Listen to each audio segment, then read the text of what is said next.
가장 큰 변화가 무엇인가 잘 이해하셔야 됩니다.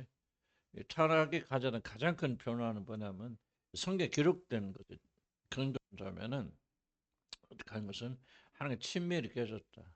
이게 굉장히 중요한 부분이에요. 타락하기 전에는 아담과 하나님과의 관계 보세요. 하나님께서 그를 흙으로 지으시고 자기 자신의 영을 불어넣어 주시고 그에게 모든 걸 다 맡기잖아요. 맡기고 하나님 대리자로 세우시고 그리고 또 아담이 또 동물들 이름을 보세요. 아담이 그 동물들 이름 어떻게 부르나 보시려고 하나님께서 그 동물들 다 아담 앞 끌고 오셨죠. 이렇게 하나의 정보가 아니고요. 한번 보세요. 그게 얼마나 친밀한 관계는. 꼭 아버지가 아들에게 모든 걸 내어주면서 어떻게 하는지 보고 싶은 그 보면서 기쁘고 즐거워하고 그러잖아요. 우리 이현수 목사님 어저께 그 미국 교회에서 설교한 거 보내주셨더라고요. 보내줬는데 얼마나 한국말이 아니라 영어로 하는지 자기는 70%밖에 못했다 하는데도 은혜스럽게 잘하는지 말이지. 그래서 그냥 내가 어저께 보고 또 아침에 똥 싸면서 또 한 번 봤다니까. 응, 응, 응. 그러면 나는 그게 아버지와 아들 같은 어떤 독특한 관계네. 어떤 뭐 그 정보가 아니고. 그러니까 아담에게 하나님께서 뭐 이 동물들이 다 있는데 너 어떻게 이름 한번 짓나 보자 하고 데려오시니까 이런 코끼리 뭐 사자 이름을 붙이는 게 다 이름이 되더라면 여기서 이제 우러져 나오는 그 친밀함 놀라운 거잖아요. 그런데 이제 범죄하고 나니까 뭡니까? 이 아담이 뭐 하죠? 숨죠.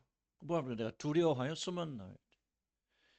그러니까 이게 타락이 가져온 가장 큰 피해가 뭐냐면 뭐 우리 지옥 간다 뭐다 뭐 다 그런 것도 있겠지만 그런 것이 일본이 아니고 가장 큰 피해는 이렇게 친밀한 아버지와의 그 친밀 하나됨이 이제 어떤 존재 두려워하는 존재. 사람들이 왜 하나님 부인합니까? 그 이유는 딱 하나입니다. 두렵기 때문에 부인하는 거예요. 아 없다 그러면 그냥 편하잖아요. 이것이 가장 큰 그 핵심적인 거고 구원의 그럼 핵심이 뭡니까? 바로 이것이 회복되는 게 구원 핵심이에요. 이제 그런 차원에서 우리가 본다면은 원수 상태가 가져오는 것이 얼마나 좀 심각한 것인가 우리가 다시 한번 생각할 수 있고, 그다음에 이런 모세 이야기 보면 제가 지난번도 새롭게 생각했지만은 모세 이야기가 저는 좀 굉장히 시사하는 바 크잖아요. 모세 뭡니까? 하나님께서 사명을 주죠. 아니 그냥 양치던 사람 불러내셔서 가기 싫다는데 막 사명을 주셔서 막 그리고 막 애굽에 가서 내 백성 건져내는 그런 대사로 그런 하나님의 대리자로 보냈단 말이에요. 보냈는데 길에서 뭐예요? 그 모세를 만나 하나님을 죽이신다. 죽이시려고 그러거든. 뭐이 말도 안 되는 소리. 자기 사명 받고 가기 싫어하는 거 간다는데 아니 가는 마장에 그리고 모세를 만나 하나님 죽이려고 했습니까? 정말 이해할 수 없는 부분이잖아요. 그래서 어떻게 살아납니까? 그 모세가 모세 아내가 정말 지혜가 있었잖아요. 그래서 이거는 틀림없이 피 때문에 그럴 것이다 하고 자기 아들의 표피를 배워서 그 피를 모세 몸에 대니까 하나님이 떠나신단 말이에요. 죽이려고 좀 죽음의 사자가. 그래서 살게 되잖아요. 도대체 이것이 무엇을 의미할까? 저도 한번 많이 생각해봤는데 난 이렇게 생각합니다. 모세가 가장 중대한 사명을 맡은 자도요. 뭡니까? 언약의 피를 상징하잖아요. 피가 아니고 언약의 피입니다. 표피, 베어라. 할례 언약이잖아요. 그럼 뭐 예수 그리스도 통해서 우리 구원하겠다는 그런 피거든. 피가 있어요. 죽음이 변하는 자. 하나님 백성이 됩니다. 그것을 십보라 야람인지 모르지만 어쨌든 피를 발라주니 그러니까 모세같이 하나님 사명을 받고 가는 자를 할지라도 만약 모세가 뭘 안에 들어오지 않으면 하나님과 피와 맺은 언약 속에 들어오지 않으면 그건 죽임당하는 거예요. 이상한 것 같지만 알고 보면 하나도 이상한 게 없네요. 그가 뭐 하나님을 섬겼죠. 하나님이 그를 지명해서 불러서 좀 구원자로 보내시는 과정이지만 그럼에도 불구하고 그가 왜 뭐가 없으면 피가 없습니다. 뭐가 어떤 피요? 그리스도 예수의 피가 안 나요. 그 피가 없어도 구원받습니까? 남아비 탑을 하고 부처를 열심히 섬기고 구원받습니까? 그거는 진짜 이단도 그런 이단이 어디가 있습니까? 왜 빌리그램을 탄 그런 증오가 불타옵니까? 아니 근데 이 사실 우리가 믿는 자들 하나님 보세요. 자기 아들조차도 그러죠. 모세조차도 그런 사명자로 부르셔서 보내시는데도 그가 피의 언약서에 들어와 있지 않기 때문에 그걸 죽이잖아요. 뭐요? 너는 아무리 열심히 해도 내 사명 담당해서 죽은 자 살리고 백성들 다 이끌어낸다 할지라도 내 아들 예수 그리스도 피 안에 있지 않으면 너는 죽어야 돼 하고 죽이시는 거예요 그때. 피를 얼른 바르잖아요. 피 때문에 산 거죠.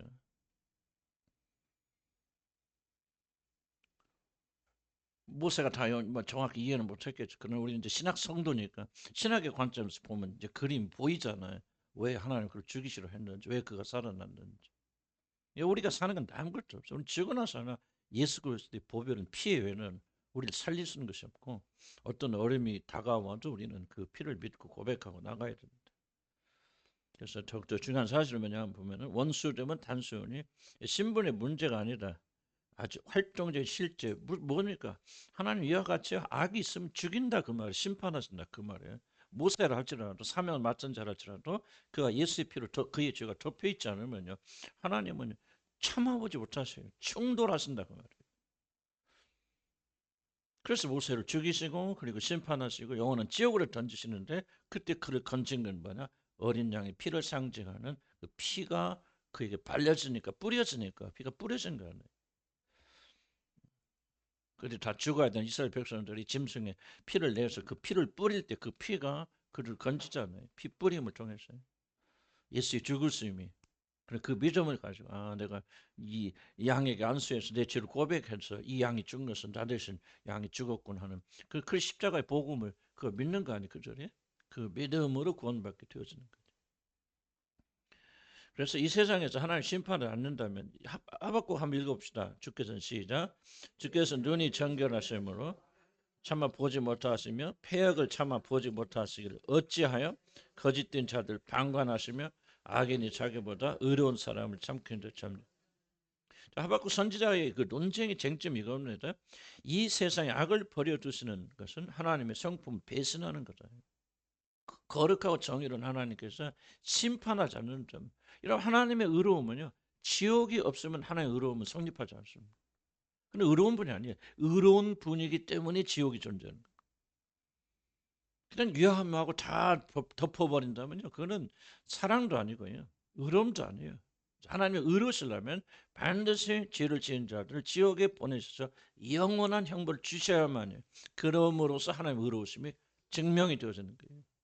그로 들어가지 않으려면은 대신 죽으신 예수 그리스도의 보혈은 피를 뿌려서 그가 죄가 사함받고 용서받는 그 길 외에는 다른 길이 없단 말이에요. 하나님의 의를 하나님 사랑을 이야기잖아요. 하나님 의로우심을 먼저 이해해야 됩니다. 하나님 공의로우신 분이기 때문에 결코 죄를 놔두신다면 그는 거룩하신 분이에요. 그래서 반드시 여러분의 모든 죄를 다 추적하여 벌주십니다. 여러분 잊지 마시기 바랍니다. 결단코 그냥 지나갔습니다. 지금은 그냥 지나가는 것 같죠. 영원한 심판 대표 써보시기 바랍니다. 여러분의 죄 하나가 그냥 넘어가는 게 있는가? 여러분 그 죄 모든 형벌을 다 받아야 돼요. 그래서 우리는 지옥에 가야 됩니다. 다만 그 형벌을 받지 않으려는 유일한 길이 있다면 그 모든 죄악을 예수 그리스도 하나님 아들께서 대신 짊어지시고 우리를 죽으시고 부활하신 사실을 믿음으로 우리 죄를 그분에게 양도하고 피를 뿌려서 그것이 피 뿌린다는 의미죠.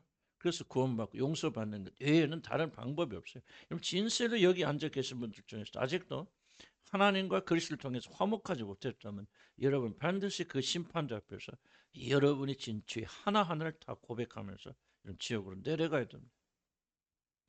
그래서 벗어날 수 있는 유일한 길은 예수 그리스도를 진실 마음으로 믿고 입으로 시인하여서 그분이 십자가에서 이루신 이 놀라운 구속의 사건 핏부림이 우리에게 이르죠. 모세같이 거룩한 자, 하나님의 백성, 하나님 삶을 가지고 가는 민족의 지도자도 뭐가 없으니까 핏부림이 없으니까 죽잖아요.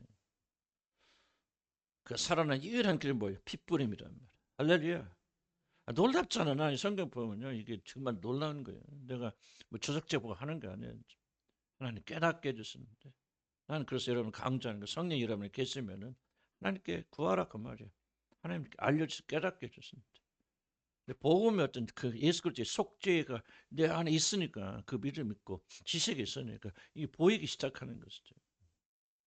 여러분 그런데 우리에게 적용한다면 여러분 열심히 나와서 이런 교회 다니고 구제하고 헌신하고 봉사하고 열심히 뜨고 십자가 취하고 가자든 뭐든 뭐 그냥 와서 이렇게 하고 그렇지만 그렇다고 해서 여러분 모세보다 더 훌륭한 거예요?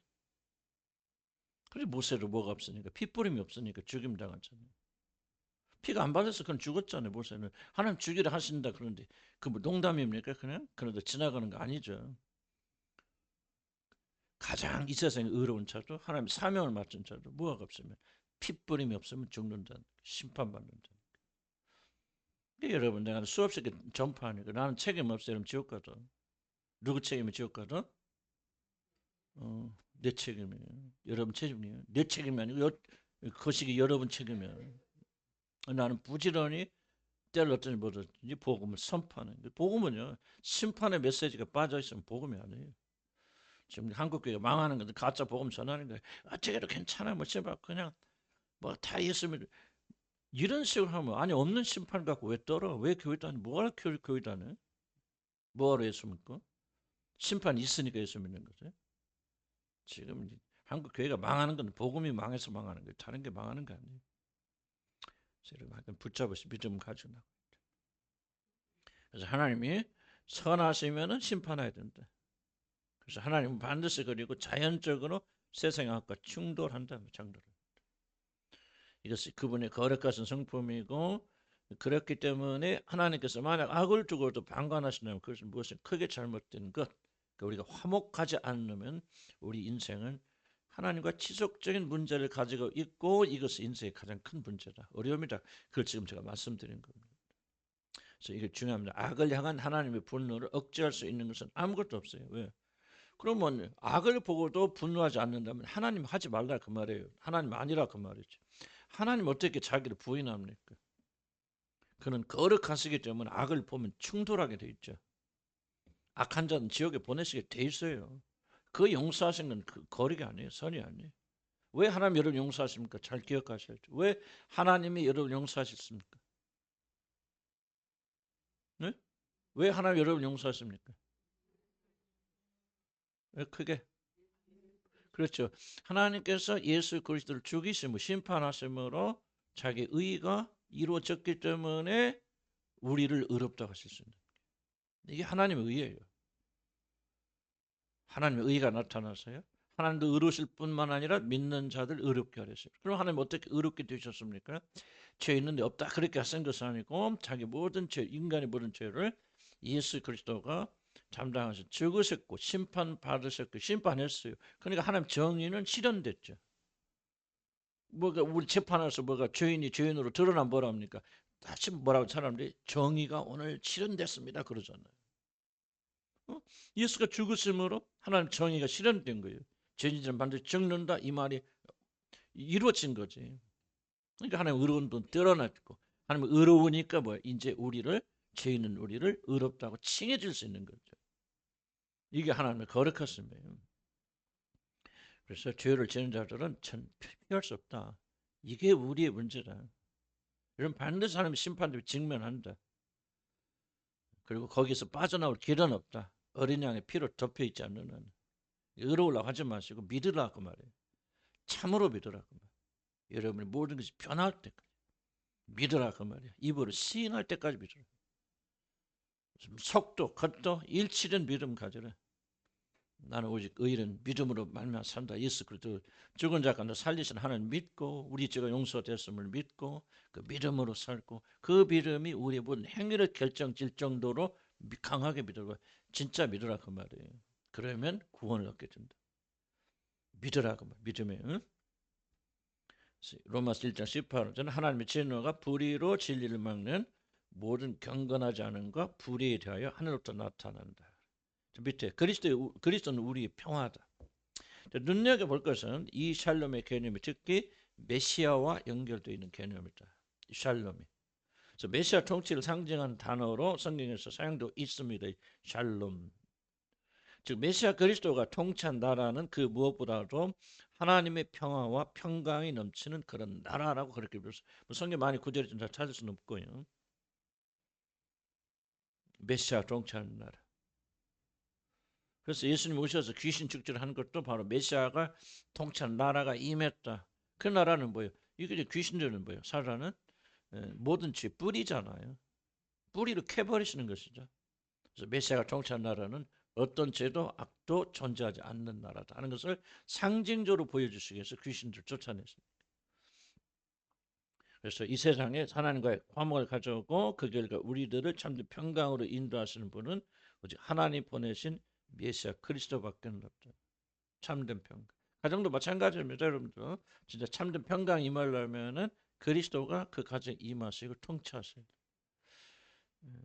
그래서 여러분 남편도 부지런히 저녁에 인도하셔야 돼요. 그래서 여러분 아침에 주기도문 따라 혹시 기도하신 분들은 나라가 임하옵소서. 그건 굉장히 중요한 부분입니다.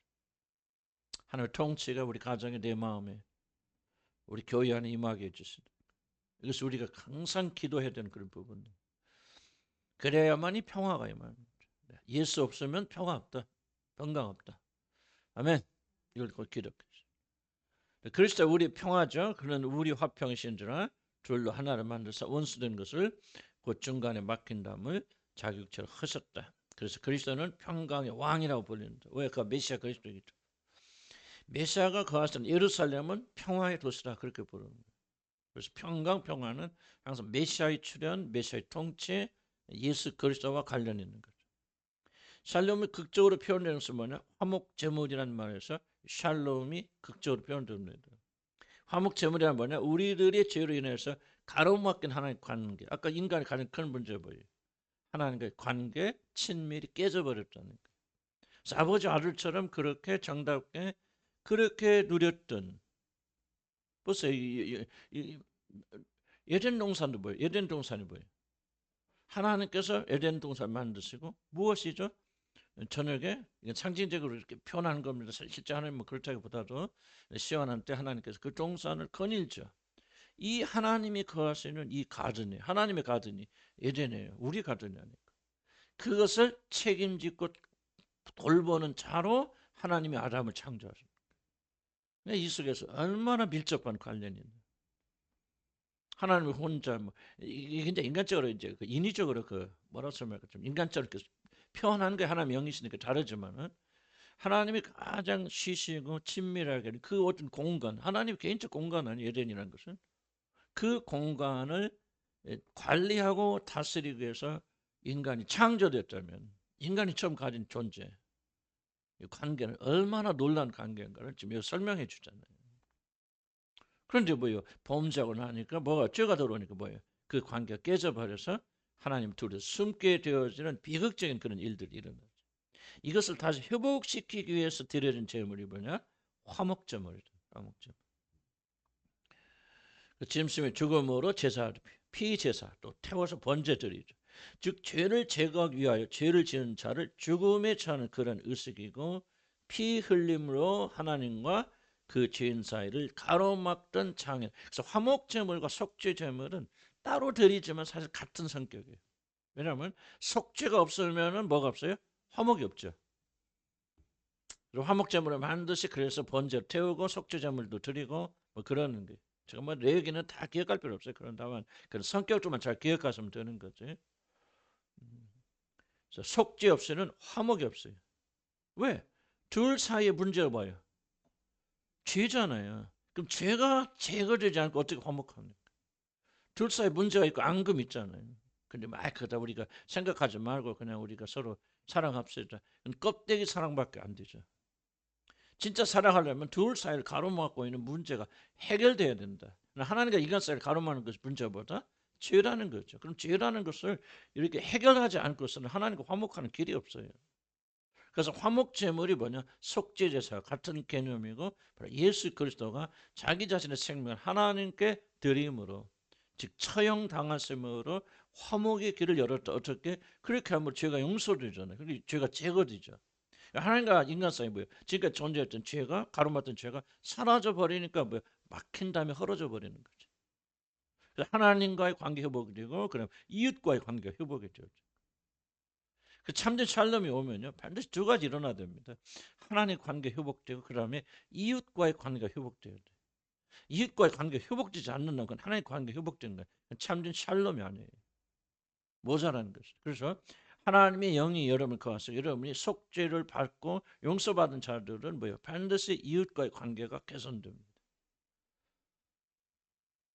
여러분 아무리 뭐 혼자 우기고 나는 뭐 구원받았습니다. 한 영이 내 안에 거하십니다. 뭐 하나님과 화목합니다. 하나님과 화목해서 교회, 내가 그러잖아요. 교회를 피난처로 삼지 말라. 기도하지 말라는 게 아니고 교회에 앉아 있으면 모든 것이 해결된다는 그런 잘못된 생각하지 말란 말이죠. 하나님과 관계 회복된 자들, 이웃과의 관계가 회복돼야 된다. 수직과 수평이 동시에 해결되지 않는 것은 올바른 그런 것이 아니란 말이죠.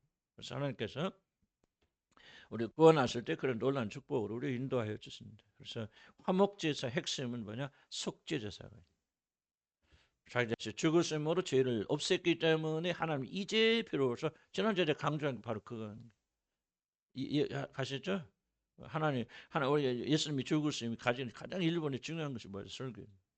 하나님의 분노와 진노를 풀어드릴 사람의 의가 이루어지니까 이제 그다음부터 뭐냐? 하나님께서 우리를 회복시킬 수 있는 그 일을 하실 수 있고 그리고 그러니까 우리 하나님 관계가 회복되고 우리 이웃과의 관계가 회복된다. 그래서 더 이상 하나님과 나사를 가로막는 관계는 뭐야? 장애는 있다 없다? 하나님과 여러분 사이를 가로막는 게 있다 없다? 없다. 그러니까 은혜의 보좌 앞에 담대라고 그러고 나오는 건 우리 순종이죠. 문제가 아무리 죄가 사라졌어도 나오지 않으면 그 혜택을 누릴 수 없죠. 나와야 되고 그걸 믿어야 되고 받아들여야 되고 그건 우리 책임이지만 어쨌든 하나님 편에 보면은 이분은 속죄는 완성이 되어졌다. 즉 샬롬이 임한 것. 바로 이것을 화목제물 하는 것. 자, 기도는 여기서 여호와의 우리가 제단을 쌓고 하나님은 참으로 평강의 하나님 여호와의 샬롬이라 불렀죠. 제단을 부르지만 결국은 하나님을 그렇게 부른 거죠. 그 이유는 기도원이 여호와의 사자를 보았지만 죽지 않고 살았기 때문에 하나님은 자신의 사자를 샬롬의 대사로 보내셨기 때문에 전쟁하고 죽이러 가신 것이 아니라 죽이려고가 아니라 이스라엘 살리러 자신의 사자를 보내셨. 여러분 저 하나님의 경고의 메시지는 회개 메시지 들을 때 항상 이걸 기억해야 됩니다. 그 가볍게 여기면 안 됩니다. 하나님 살리려 오늘도 저를 통해서 말씀하시네. 그런데 여러분들이 살리라는 말씀을 지속적으로 무시하게 되면은 그래서 여러분은 지옥 가게 되는. 나는 그러면 하나도 없길 바랍니다. 누가 알겠습니까? 열심히 믿음을 대체할 줄. 열심은 중요한 요소입니다. 하지만은 그것이 여러분 믿음을 대체할 줄. 믿음은 위로부터 내려와야 되고 하나님께 정말 예수 그리스도 나의 구주심을 믿고 고백하고 그럼 달라져요 여러분들. 그럼 내가 믿는 걸 무엇을 합니까? 그게 바로 증거죠. 믿음은 반드시 증거가 따라옵니다. 참으로 믿은 자들은요 변하게 돼 있어요. 세상과의 관계가 변하고 하나님과의 관계가 변하고 세상과의 관계가 변하고 이웃과의 관계가 변합니다. 근본적으로 변합니다. 우리가 이제 완전한 데 나가려고 발버둥 치고 있으니까 처음부터 이렇게 저 완전한 거 아니죠 이제. 그래서 전진하고 있는 분들은 뭐 염려할 거 없이 계속 전진하면 되시는 거고 이런 게 전혀 없다면 나는 여러분들은 아직은 거듭났고 하나님의 관계가 시작되지 않았다. 뭐 준비된 게 있을 수 있겠지만 그런 좀 안타까운 마음이 드는데 시간은 가까워져 오니까 뭐 저부터도 야 이게 정말 하나님과 올바른 관계 있는지 이것이 정말 나의 큰 관심이고 두려움이고 뭐 믿음이 없다라기보다는 뭐 내가 진짜 이거 너희가 믿음이 서 있는지 항상 자기 자신을 조사하고 점검해야 되고 그건 하나님의 명령이니까 깨어 있어야 되고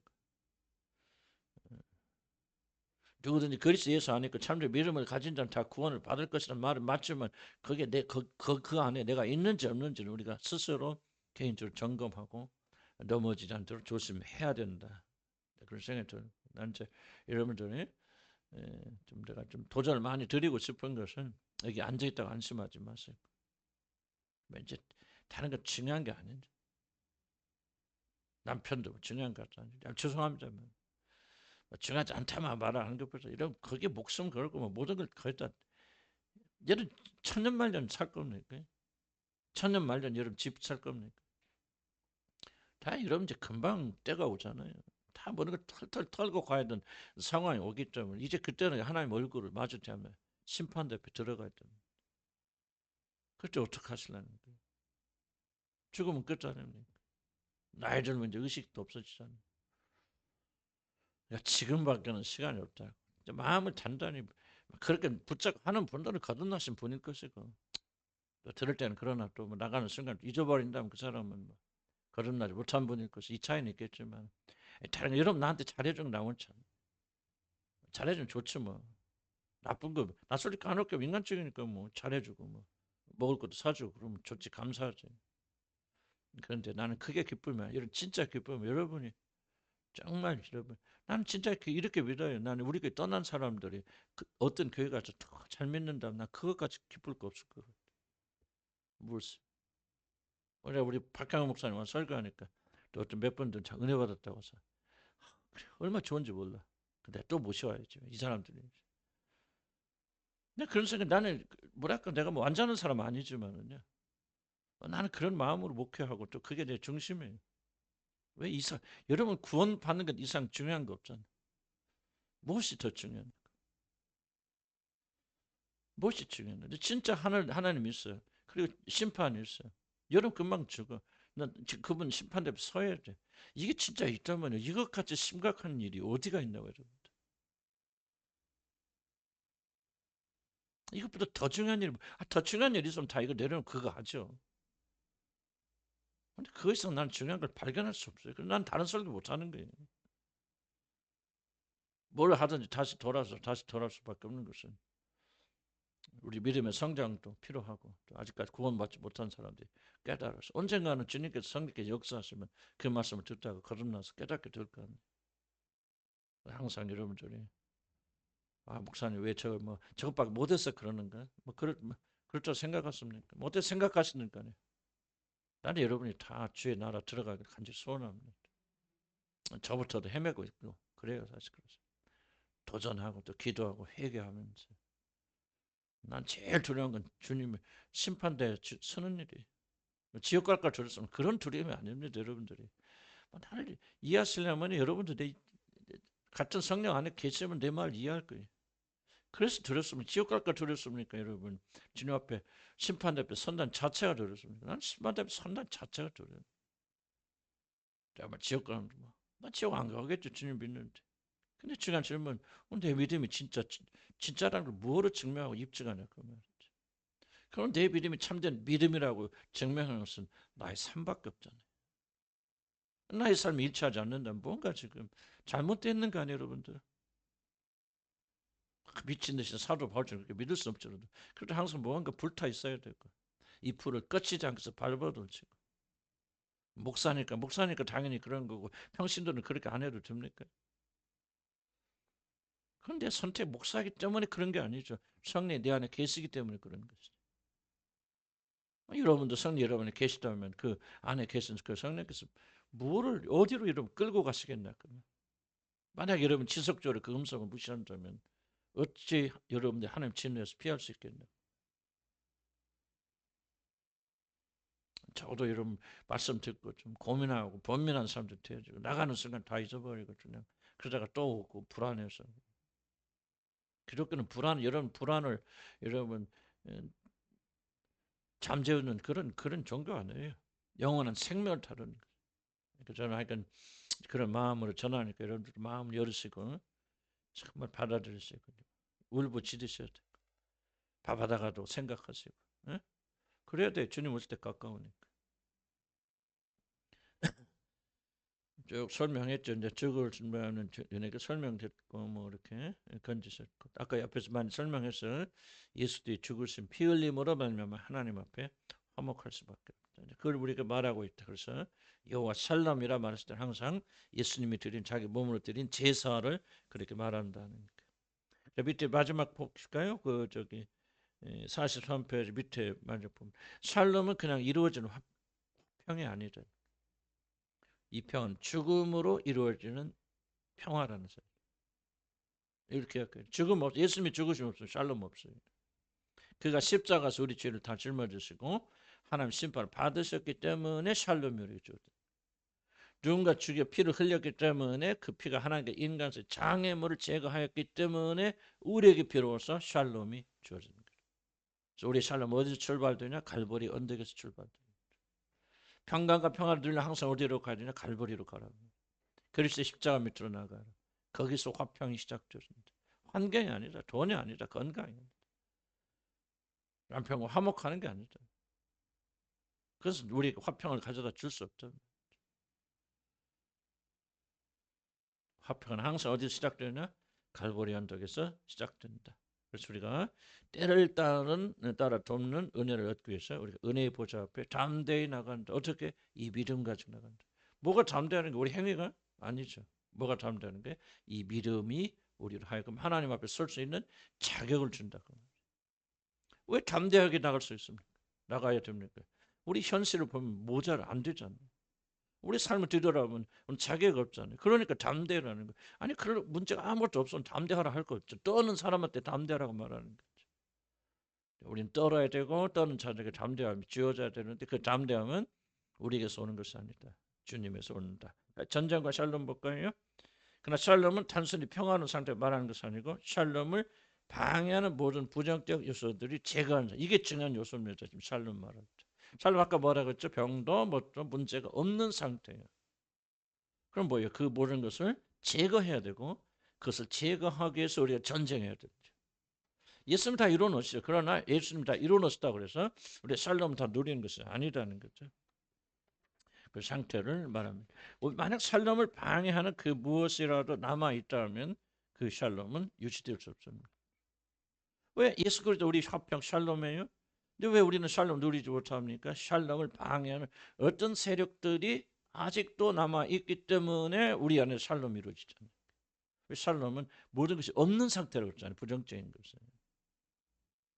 예수님이 승리하셨고 샬롬 우리에게 주셨지만은 그럼에도 불구하고 우리 안에 그 샬롬을 누리는 것을 방해하는 어떤 악한 요소들이 아직도 그대로 버려져 있기 때문에 우리는 하나님과 이웃과 참된 샬롬을 누리지 못하고 있다. 그것을 제거하는 것은 뭐야? 누구의 몫이냐? 성령 안에서 우리가 해야 되는 우리의 몫이 우리의 전쟁이에요. 다 이뤄놨지만 그 이루어놓은 것을 샬롬 누리나 보는 것이 우리에게 달려있다. 이 모든 것을 종합해 볼 때 샬롬이란 모든 것이 완전하게 충족되는 상태. 그러는 뭐야? 즉 하나님께서 샬롬을 방해하는 모든 것을 무릎 꿇린 상태에서 우리를 복락한다. 우리는 복락. 이러한 이유 때문에 샬롬 참된 평화는 전쟁과 항상 깊은 관계가 있다. 로마 16장 7 시작. 평강의 하나님께서 속히 사단을 너희 발 아래서 상하게 하시리라. 우리 주 예수의 은혜가 너에게 있을. 자 보세요. 평강의 하나님, 그럼 평화주의죠. 화평주의죠. 이재명 대통령이 난 조금 반대하면 어쨌든 북한과 전쟁이 일어나지 않게 해서 뭐냐? 북한이 하는 대로 다 이렇게 발맞춰 준다. 평화는 그렇게 주어지는 게 아니죠. 나는 그래서 개인적으로 좀 반대하는 사람. 평화를 누리려면 뭐예요? 힘으로 정복해야 됩니다. 특히 마귀와 전쟁이죠. 마귀는 뭐 항복 안 하잖아. 그러니까 평화는 뭐냐? 평강은 샬롬은 전쟁을 통해서 싸움을 통해서 샬롬을 방해하는 요소들이 제거되었을 때 누릴 수 있는 것을 샬롬이라고. 그래서 평화를 누리는 자들은 뭐예요? 그래서 평화를 누리려면 뭐죠? 군비 증강하죠. 군인들 많이 모집하죠.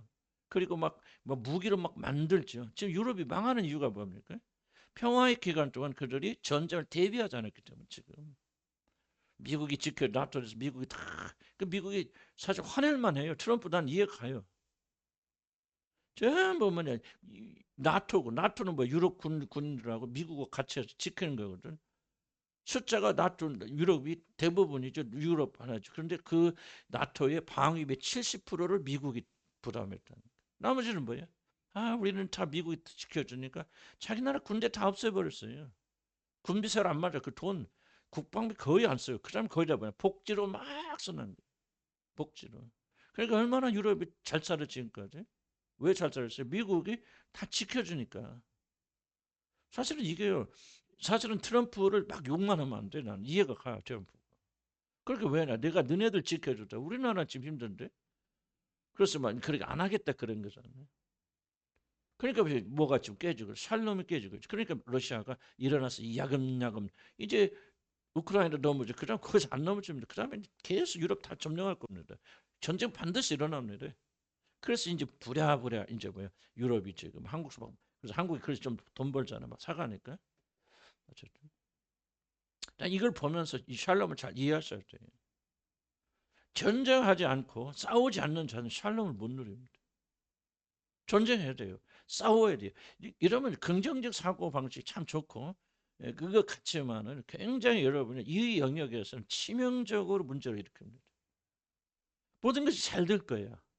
그런 긍정적 마음을 가지고 뭐 하라는 거? 싸우라는 거죠.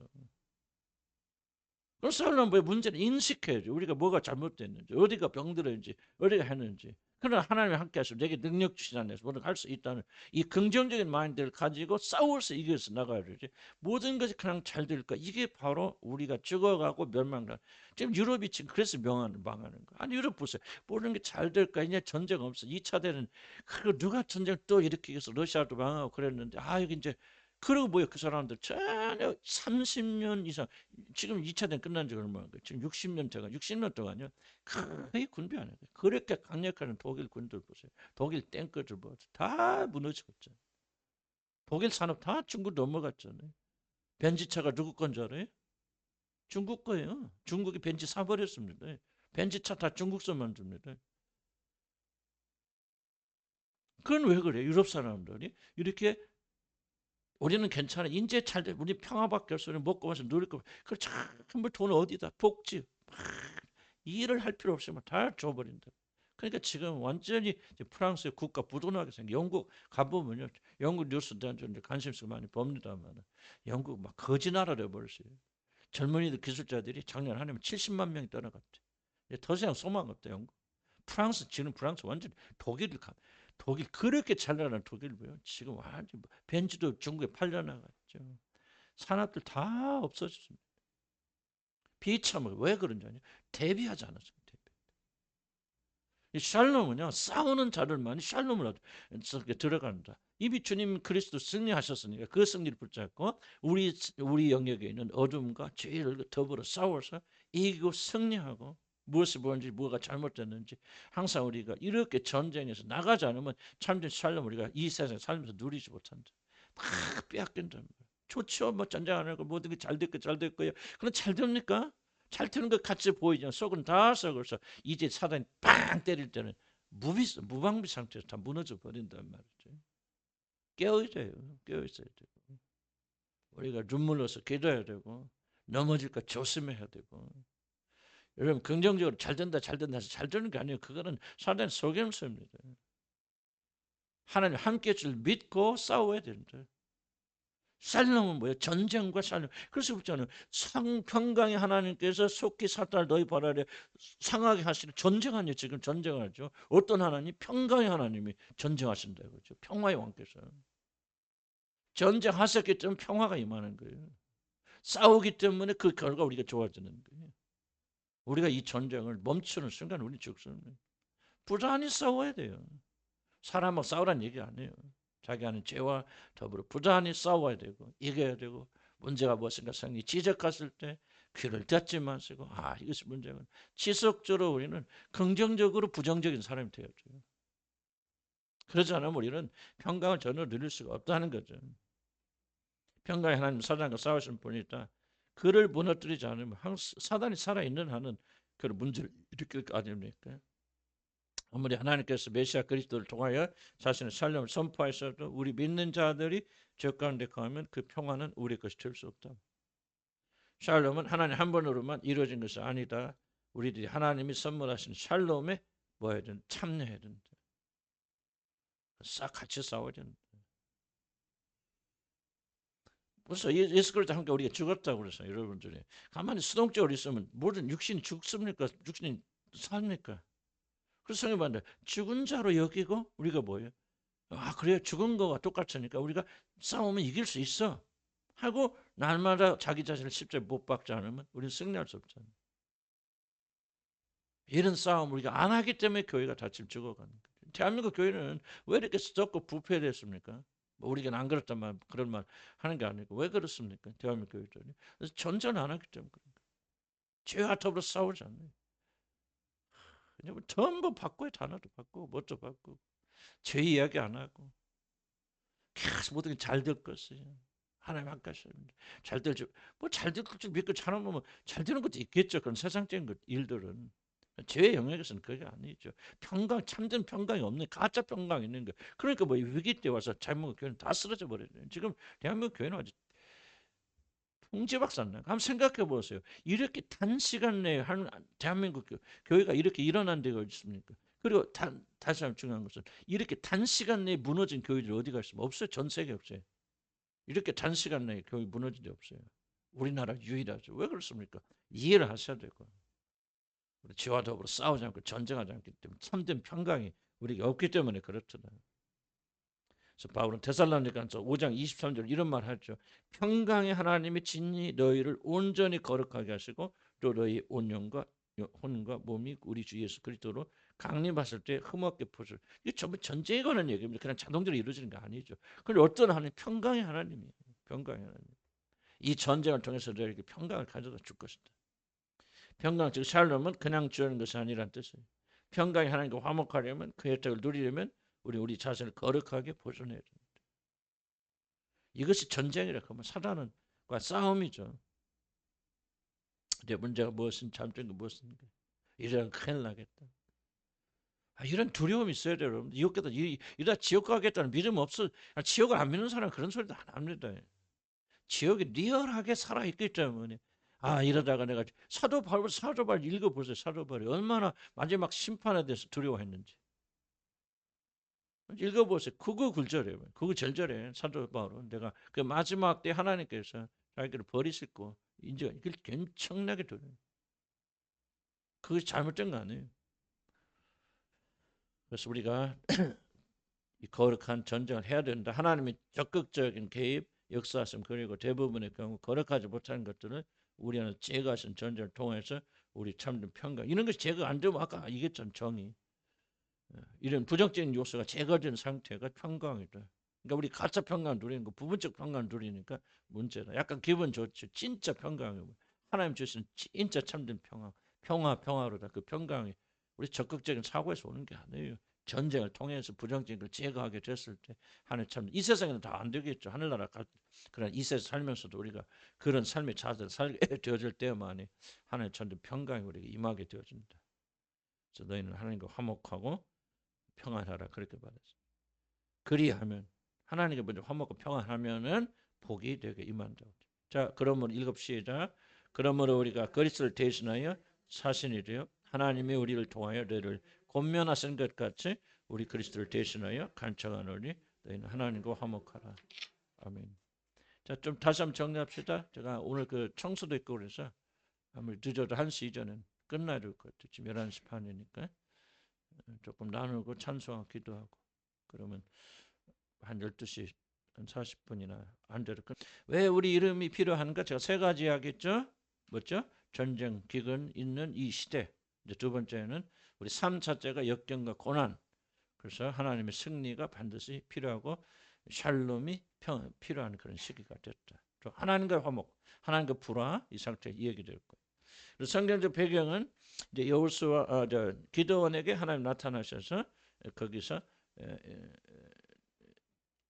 이제 보니까 그 여호사 거기서 하나님 여호사라고 하는 건 이제 기드온이 붙인 이름이지 그거는. 만 독특하면 다른 때는 그렇지만 이제 여기는 자기 기드온이 붙인 이름이라고 하는 걸 기억하시고 그래서 그들이 하나님 떠나서 그렇게 하게 될 때 많은 위기와 어려움이 있었다. 이 부분에서 아까 좀 시간이 많이 걸린 것 같아요. 하나님께서 또 은혜를 주신 것 같고 그래서 하여간 하나님과의 관계 회복이 하나님과 관계 하나님 안에 있을 때 우리는 평안에 갈 수 있고 하나님 떠나면은 우리는 평화 샬롬이 무너지게 되어진다 하는 것을 좀 많이 좀 강조를 했다. 좀 다시 그렇고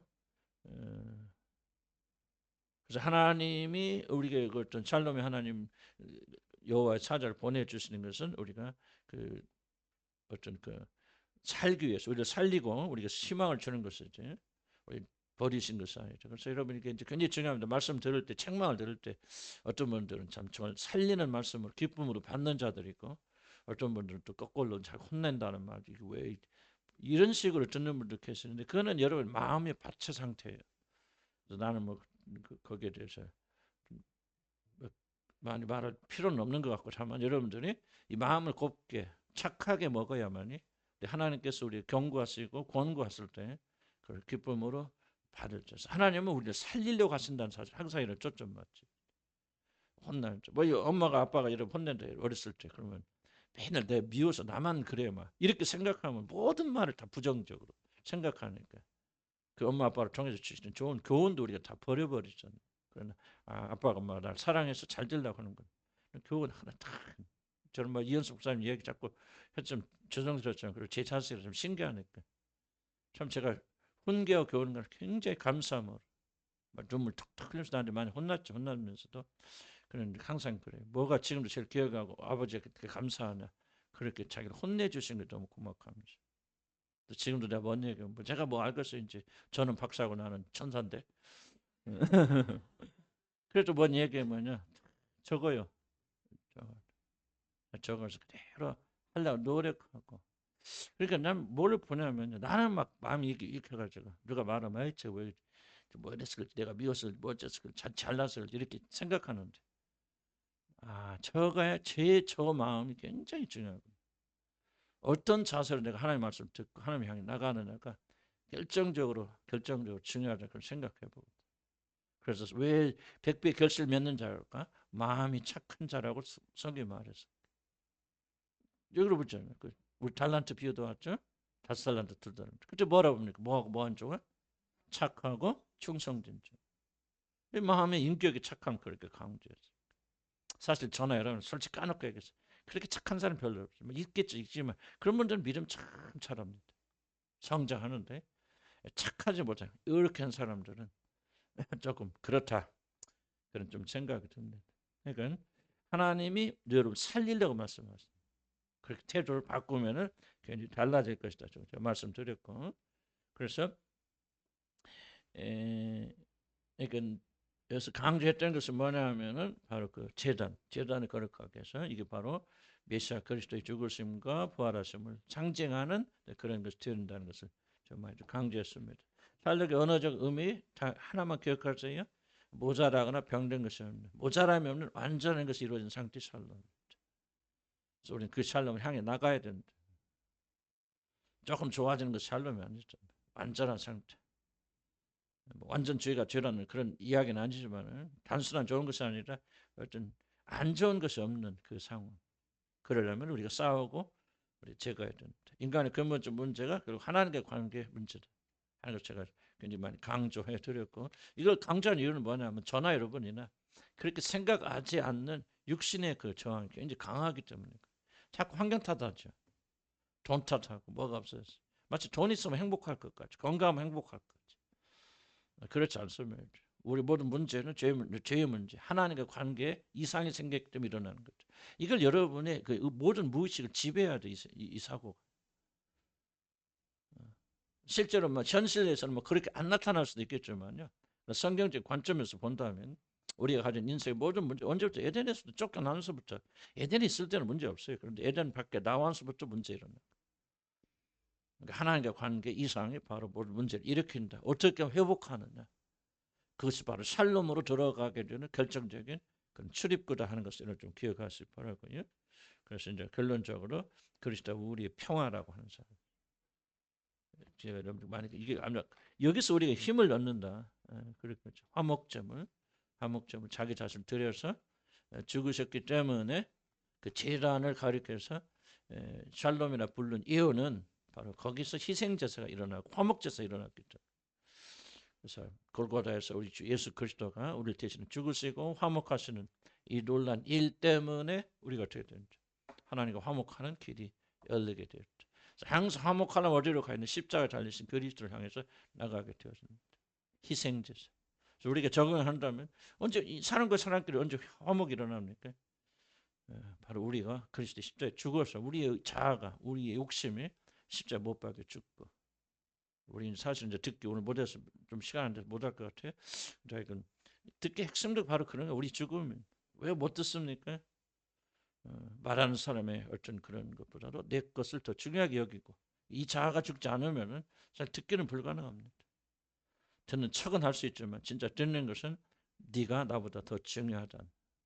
이타적인 그런 마음을 가지지 않으면 불가능한 것처럼 이제 이것도 샬롬도 바로 그런 것. 여러분 기억하시고 하여간 항상 예수 십자가로 돌아와야 돼. 거기서 나의 샬롬은 시작되어집니다. 교회도 마찬가지. 교회가 복음으로 통일되지 않은 샬롬 없어요. 우리 교회는 그래도 상대적으로 좀 다른 교회에 비해서 싸움도 별로 없고 좀 많이 좀 연합적 하나가 되었다라고 이제 그렇게 볼 수 있는 이유 중 하나가 뭐냐 우리는 복음으로 매진해 왔기 때문에 여기 계신 분 거의 대부분은 완전하진 않아도 예수 그리스도의 복음을 사랑하고 하나 되는 그러니까 이것이 하나로 묶어주는 거예요. 그래서 우리 안에 샬롬이 우리 그래도 상대적으로 조금 많이 있다면 제가 전에 뭐 큰 게 목회할 때는 뭐 안디옥 교회 같은 데 그래도 좀 많이 나왔지만 다른 교회 보면 뭐 매일 싸우고 다투고 매일 싸우고 다투진 않아도 막 이렇게 나눔이 있고